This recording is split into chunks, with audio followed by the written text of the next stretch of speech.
নমস্কার, আমি মালদা জেলার ছোট্ট একটি গ্রাম থেকে সীমা। আরেকটি নতুন ভিডিও নিয়ে চলে এসেছি।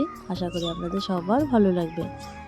অনেকটা ভোর ভোর উঠে পড়েছি আজ, কারণ যেতে হবে আজকে মাঠে শস্যর জমিতে সেচ দেওয়ার জন্য। তৈরি হয়ে নিয়েছি, যাবো বলে মাঠে। এই যে দেখুন, বাড়ির ভেতরে কিন্তু অতটাও কুয়াশা বোঝা যায়নি। যেই না মাঠে এসেছি অমনি কুয়াশার চাদরে ঢেকে গেছে, এতটাই কুয়াশা। এই সময় কিন্তু সূর্য বাবার টিকিটাও দেখা যাচ্ছে না, কারণ অনেকটা সকাল যে এখনো। এই তো আমাদের জমির কাছাকাছি চলে এসেছি প্রায়, আর দুটো জমি পার হলেই আমাদের শস্যের জমিতে চলে আসব। দেখুন আমি কি অবস্থায় চলে এসেছি জমিতে। এই যে চাদর, সোয়েটার সব কিছু মুড়িয়ে এসেছি, নাক ঢেকে রেখেছি। নাকের ভেতর দিয়ে যেন কুয়াশা না যেতে পারে, সেই জন্যই নাকটাকে ঢেকে রেখেছিলাম। কুয়াশা চলে গেলে আবার ঠান্ডাটা বেশি লাগবে, হাঁচি আসবে। হাঁচির পরেই শুরু হয়ে যাবে কাশি।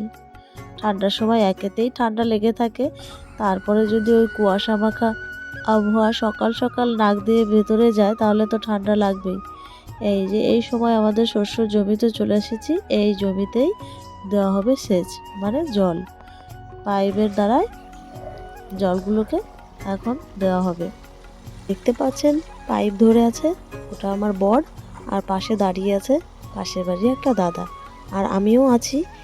আমি, ওই দাদাটা আর আমার বর, এই তিনজনে মিলে এখন সেচ দিয়ে নিচ্ছি শস্যের জমিতে। যারা যারা দেখে থেকেছেন তারা তো দেখেছেন যে কিভাবে সেচ দিতে হয় জমিতে, আর যারা যারা দেখেননি তারা দেখে নিন। এই দেখুন, ঠিক এইভাবেই সেচ দিতে হয় শস্যের জমিতে। দুবার করে দিতে হয়, দুবার দিতে পারলে খুবই ভালো হয়। আর একবার, যারা দুবার না পারে তারা একবার করেই এভাবে করে সেচ দিয়ে থাকে। একটু খাটনি হয়ে যায়, সেই জন্যই আমরা একবারেই সেরে দিয়েছি।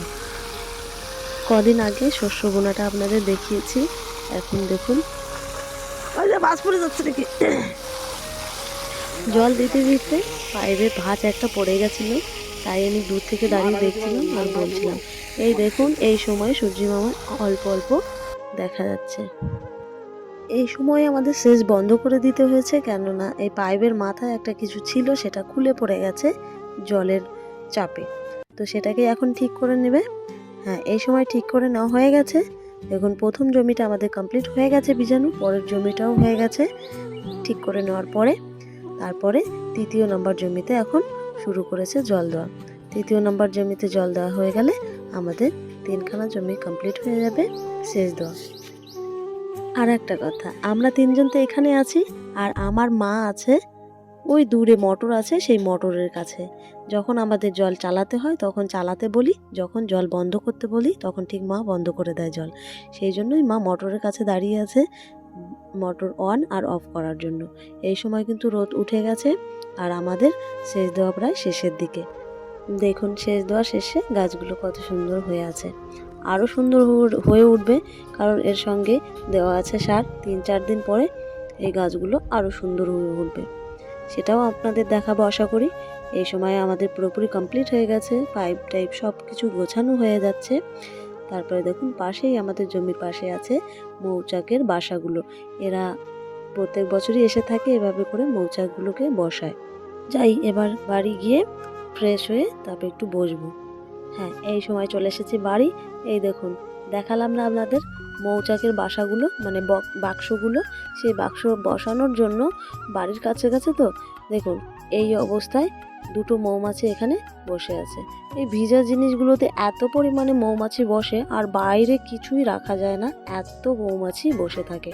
এই প্যান্টটা ভিজা অবস্থায় নাড়া আছে, সেই জন্য ওই ভেজা জিনিসে প্রচুর পরিমাণে মৌমাছিগুলো বসে।